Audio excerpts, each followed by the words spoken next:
السلام علیکم ورحمۃ اللہ وبرکاتہ۔ تمام دوست احباب سے گزارش ہے ایک مرتبہ درود شریف پڑھ لیجیے۔ اللہم صلی علی محمد وعلی آل محمد کما صلیت علی ابراہیم وعلی آل ابراہیم انک حمید مجید۔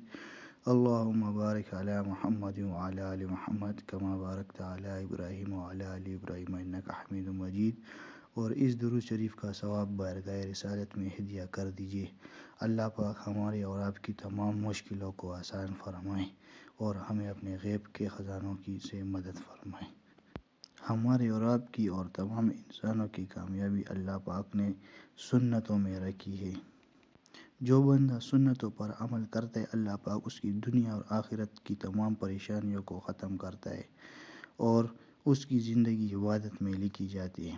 آج کا ہمارا ٹاپک بستر بچھانے کا سنت طریقہ۔ تو بستر بچھانے کی 2 سنتیں۔ پہلی سنت یہ ہے کہ بستر بچھانے سے پہلے 3 بار جھاڑنا۔ دوسرا سنت طریقہ یہ ہے بستر پر آتے وقت پہلے اپنا دایاں پاؤں رکھا جائے، پھر بایاں پاؤں رکھ کر پھر اس کے بعد سویا جائے۔ تو یہ ہے سنت طریقہ بستر پر جانے کا۔ اللہ پاک ہمیں ان سنتوں پر عمل کرنے کی توفیق عطا فرمائے۔ وآخر الدعوانا الحمد للہ رب العالمین۔